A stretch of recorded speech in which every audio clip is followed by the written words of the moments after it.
I enjoy being with children. I enjoy being surrounded by them. It keeps you young and energetic throughout the day.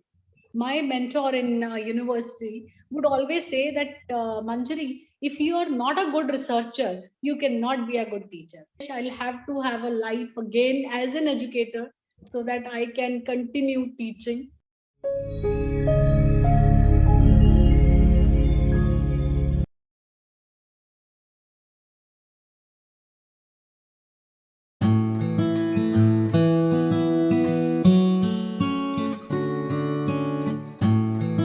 So, hello and a very warm welcome to Great Principles. I am Seema Choria. I bring to you another legendary figure from the world of Indian academia. I have found that the opportunities that I have been given have made it possible for me to explore different characters and exciting stories. These words by an American actress in some way justifies the experience my guest has had with her career. She found her calling when she entered a classroom full of curious eyes, innocent questions, and affectionate words. She knew it then she would become an educator.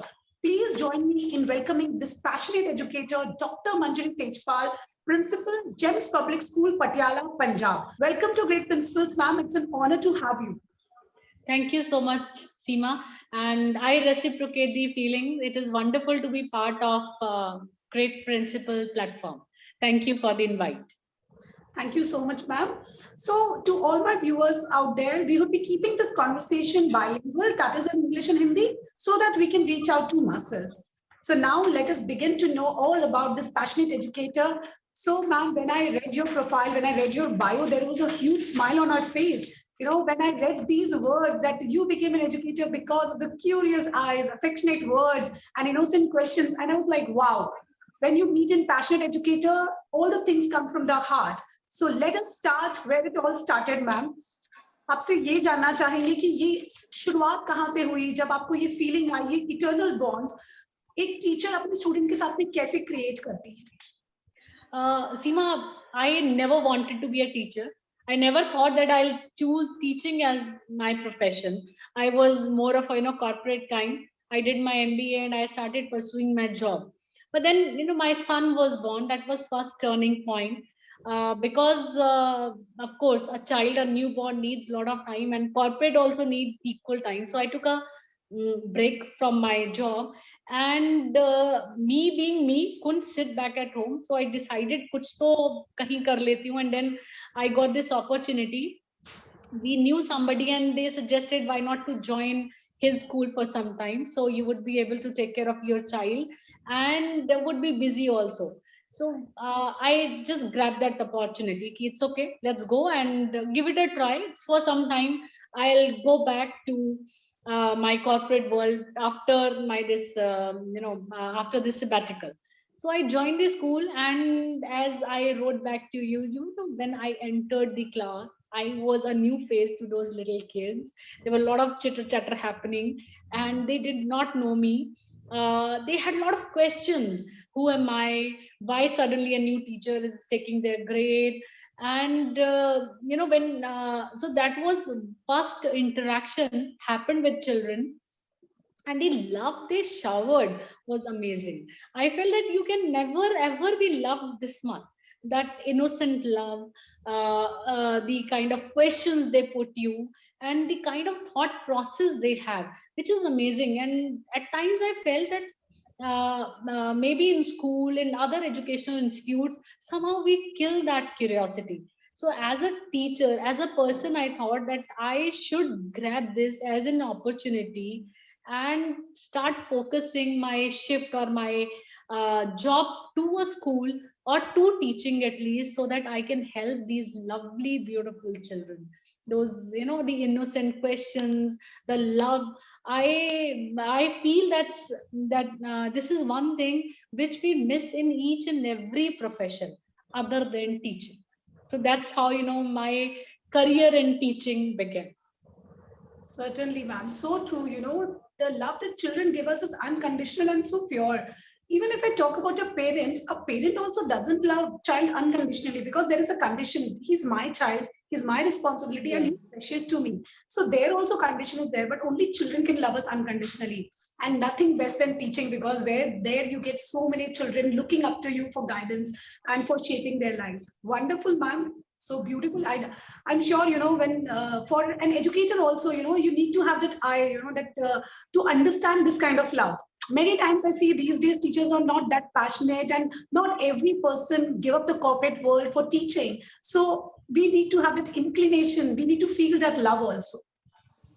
Agree. That's true, Seema. I think when I very strongly believe whatever profession you take, it should be done with passion. Whatever. When I was working in corporate, I had that kind of passion for it. And when I shifted to teaching, it again became my passion. I am here just because I have this passion. I know myself. If I would not have this passion for children or helping those lovely kids, I think I would have left, or I have actually left this profession long back. I enjoy being with children. I enjoy being surrounded by them. It keeps you young and energetic throughout the day. Totally, totally. So when your passion is your work, it's no more a work. You love coming to it every day. So wonderful to know about your start of the educational journey, ma'am. Moving ahead in our conversation, ma'am, you have been an educator now since being 2 decades now, and it surely adds a lot of value to the experience that you have today. So I would like to know, what is your take on continued self-learning for teachers? Uh, Seema, if we want to impart knowledge to somebody, first thing is that we should have that knowledge. And knowledge is not something which is static, it keeps changing. Times keep changing. There are a lot of things which I did as a child doesn't suit in today's world, and the same thing will happen tomorrow. Similarly, there were a number of professions which have become obsolete today or are being done in a different way. Whenever you go through the interviews of these singers, actors through from Bollywood, you would come to know they talk. I have heard number of singers saying that earlier there used to be studio, a lot of people around, and then together the song was recorded. But now, even if you're sitting in Bangalore in a closed room, you alone would do the recording. There would be no musician, there would not be any instruments playing. Later on, it is all embedded together and the song is prepared. So see how things have changed over the years, and we as a teacher need to keep ourselves abreast of all the changes happening. If will not be updated, how come we can teach children? So that is why I think it's really important that teacher training should be a continuous process. Learning is a lifelong process, we cannot deny that. And as a teacher, first thing that we have to be a learner. When I have been into teaching, or teaching in university and school, both areas. So I remember my mentor in university would always say that, Manjari, if you are not a good researcher, you cannot be a good teacher. Initially, I would not understand his words, but when I started taking up research, I realized, yes, he's right. If you are a good researcher, then only you can be a good teacher, because when you are into research, you read, you find, you think, you analyze, you critically see certain things, and the same is implemented in class with children. So that is why teacher training and continuous learning of teacher plays an important role if we want our children to be ready for tomorrow. Absolutely, ma'am. And these 2 years showed us that things will never remain same. Any Yes, unexpected thing can come, and we all need things to be. can never become the way they were. We I remember when I joined GEMS, there was GEMS talk a lot about ICT inclusion. They talk that it is important with all subject ICT should be embedded, but teacher had little apprehension, parent had lot of apprehension. Now in last 1.5 year, the all apprehension is gone. Everybody has learned to embed ICT within no time. Certainly, without technology, now we cannot imagine a world. And it's important that even in education sector, technology is given the prime importance now. Yes. So yes, certainly teachers need to keep on learning, keep on upgrading, keep on upskilling, and guide their children, because now the role of teachers is of a facilitator. It's no more of a knowledge keeper. So when you are aware, you can give the guidance better. You can counsel the child. Going further, ma'am, looking at your various achievements, I'm actually, surprised and feel that this is the success story of the efforts in education through years. And recently, your school won Best School Award in the category of inclusive education under your able leadership. Well, ma'am, there are many of our viewers who don't even understand what is inclusive education. So I would like to know from you, what is inclusive education and why is it important? Seema, inclusive, we have different kind of children around us. We call them as special education need children also, who have some or the other learning disability, not actually disability, but they are considered to be as differently able. They are better at some other things, and they lack some skills at a particular thing. So when these children, it is important that we put these children in mainstream. We cannot leave them aside, or we cannot say that they should have some separate area. We have to bring them to main society. So it's important that schools offer inclusive education. That means these children should be given education in the same classroom, in the same environment, with rest of the children, with by the same teacher. So this is something which is very close and dear to my heart. I really feel that as an educator, our responsibility doesn't lie only in teaching the ones who can do everything very easily without any difficulty. We need to do hand holding for those also who are facing some difficulty. So that is why in our school, a lot of focus, though we have special educator, but special educators is job is to train rest of the teachers and sensitize rest of the children to incorporate special education need children with them. So the that is why regular trainings, regular implementation, sensitizing tasks or workshops are being conducted in the classroom without letting children happen that we are doing something special and different. They just feel that it is part of their curriculum, their learning. And special education need children take education with others. So this is what you call as inclusive education. And our teachers are trained in numerous ways to incorporate this in the same classroom. A differentiation happens, and it was appreciated. So I'm really happy to feel to see that this one category has been taken up by Federation of Private School Association Punjab, and they have recognized the efforts being put by our school. Certainly, ma'am. Teaching, shaping lives gives joy.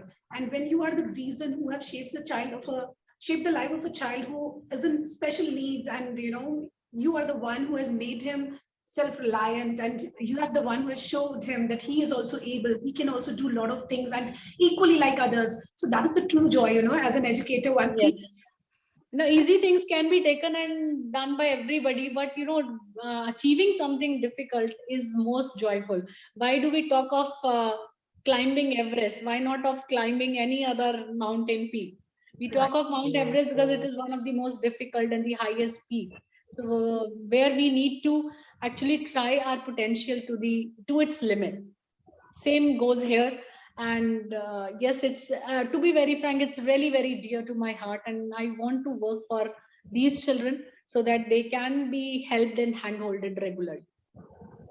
Certainly, ma'am. All the best to you. And this takes a kind and a lot of patience and efforts, because it's not easy to train these children. You need to be very, very patient and calm. When even our children, then when they are not able to understand after 5 times, when you explain them, we get annoyed at them. You can't do this. So when you're dealing with children who have some certain sort of disability, then you have to be extremely calm and patient. And hats off to all the teachers, to all the educators out there who are doing this job wonderfully. And I'm really happy that this has been recognized. To all my viewers, inclusion is the call of the society. It's the need of the society. It even teaches our children that it's okay to be different. It's okay. There is nothing, unusual about it. So wonderful, ma'am. Keep growing, keep doing best for the society. We move ahead. Yes. So now we move ahead in our conversation. Like, you're doing amazing work and you're doing great things in teaching and changing the pedagogies. I would like to know, whom do you look up for inspiration? Whom do you look up for advice and support in your tough times? Seema, I'll not talk about the people who are really known and are famous. I feel that it is my parents I look up to. as inspiration whenever there is any need. I look up to my husband also for inspiration, because these three person have added lot of things in my life. They have helped me. They have they have helped me to have a different perspective of things. And it is these people who have letted me to be different. They have supported me in all possible ways wherever needed, and I have taken up my lessons from each one of them. I keep learning from them. As I said, that learning is a lifelong process. So I think it is the ones who are very close and near to you can become the greatest source of inspiration. And I also believe in reading, short stories of people. Each story can inspire you. So I have never looked up to one single person, but yes, from my personal life, my parents and my husband always plays a source of information. And I believe that learning can happen from everywhere. When I first saw my own son trying to climb up a table, and he kept on putting efforts to climb up that table, that packed or small table, for almost more than an hour. I kept on observing him. He did not stop till he could climb. He was, I think, he was 1 year old, or maybe lesser than that. So that really made me think that if a child can have this kind of undeterred attitude, why can't we? So, Seema, inspirations are something which is all around you. I have taken up so many people to be inspired from. I have learned it from them, and I still am continuously learning. Hearing you, I could totally relate to a quote which says that your family is the best team that you can ever have. So Yeah. your first research, your first support system comes from the family, those who know you, those who know your strength, your weaknesses, and those who always want you to see at the zenith of your work. So yes, certainly, ma'am, we are very, we appreciate that you are being thoughtful enough to understand that family is the first source of inspiration. And this what our viewers need to understand. Many a times we just say, no, there is no one who can help me, support me. They're all around you. So identify them, just go up and ask. You just have to find out and think. There are many people, a small act of anyone can change. Even at times when I see my teacher doing something which I would feel that is difficult for me, that inspire me. And I think, yeah, if a teacher who is spending such, so much time, such a gruesome job she's doing, continuously improving herself, why not me? I can also change, and I can add on things in my own kitty to improve. Wonderful. And this is what a true leader is. He gets inspired, he gets, looks up for inspiration all around them and keeps on improving themselves. So wonderful, ma'am. On this note, we reach to the very interesting segment of the show. This is called rapid fire round. You have to answer in one word or one sentence. Okay, I'll try. Yes. So Being an educator, I'm in habit of speaking long sentences. I try to stick to one word or one sentence. Sure, ma'am. So, get up, my viewers. Now we will be revealing some fun facts about ma'am. So, beginning with, ma'am, you spend your recreational time indulging in activities like? I enjoy spending time in my garden with plants, gardening or doing other thing. And second thing that I enjoy a lot is, I enjoy baking. Baking. All right, wonderful. So, when we are talking about baking, which is your most liked and famous baked dish? It is carrot cake. Carrot cake. Wow, wonderful. Great. Gardens is a little heaven planted and nurtured by you. True or false? True. If not an educator, you would have been? I think I would have been a chef. Chef. All right. So next question is connected to this. Name your favorite celebrity chef. I don't remember the name, Seema. I'm sorry. I like Sanjeev Kapoor. Sanjeev Kapoor. All right. Last question of this segment. If you were given the 3 wishes, what would you wish for?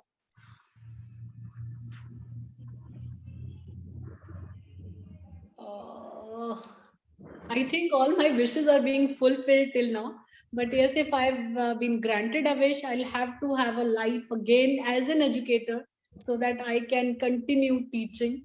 And I would also love to explore the world, go around, learn more about different cultures and people so that it can be used and implemented in my lives and teaching others. Wonderful. And that is what the answer I was expecting from a passionate educator like you. You know, once teacher, always a teacher. I agree, yes. You cannot leave this love for teaching. Right. And not to forget the love that is given back by the children to us. Yeah. So wonderful to know you in this segment, ma'am. Now we reach to the last question of the show, which is called viewer's choice question. Ma'am, actually the question that we had picked earlier was about the upskilling of the teachers only, and that has already been answered. So I'll be asking you another question here. Our, our parents say that, we are always advised that don't run behind the marks, don't run in the rat race. But what should we do when there are huge cutoffs? Where should we go? We feel helpless. So how should we help our parents out there? See, why are we running after cutouts? Why can't we look for alternate choice of career? Why not thinking of creating more entrepreneurs? Why only going for the league courses? There are a number of courses where competition is very low. There's a book that is Blue Ocean and Red Ocean. So that's a management strategy. When there is any company, if they want to survive, it's better to find a blue ocean, not the red ocean. Red ocean is the area where there is a lot of competition. So the same stands true with different profession. We have number of professions which are unexplored, and in a country like ours, it's important that we have to bring a change in masses. We'll have to bring a change in the thought process of parents. For that, we have to talk to them that it is not just the engineering or medicine or civil services or these law services. There are many more professions which can be opted by children where there is no or not much of competition. So if we start looking into these things, there are children who enjoy writing. Now their blogging has become a profession. Blogging, that to video blogging, then your written blogging. So we have to find and explore different professions which can be taken up by children, and parents are to be appraised and upgraded about it. We have to start working towards it instead of pushing children to learn, score marks. Life is much beyond marks. So that's something that's a catch. And as an educator, we have to work towards upgrading and upskilling our parents along with teachers so that they understand the likes and dislike of their children, and based on their hobbies, their own skills, help them opt a profession. Wonderful answer and a very powerful tip shared by ma'am here that your mark sheet is not your future sheet. It's not going to decide your future. So to all my parents, when you talk about that teachers should be trained, they should be upskilled, even we as parents somewhere need to upskill and upgrade ourselves. We need to understand that the world is changing. What career options are available now, they may not be after 10 years. So what is important is to explore, to help our children to know where their interest lies and help them to pursue their career in that. There is no point in making them, pushing them just to do well in academics and get a good score on the mark sheet. Yes, I'll just share one example. During this pandemic, there was one YouTube show, this IU and PU show. I don't know whether you have seen it or not, but see, that became very popular. It's a simple, mother, father, and two kids. They are making those videos and sharing, and these have become really popular. So that has become a profession for them. Parents and of course students, our children are also helping their parents. They pick up any concern, then any issue or any situation, and 10 minutes or 15 minutes serial is created, which is done in the home background only.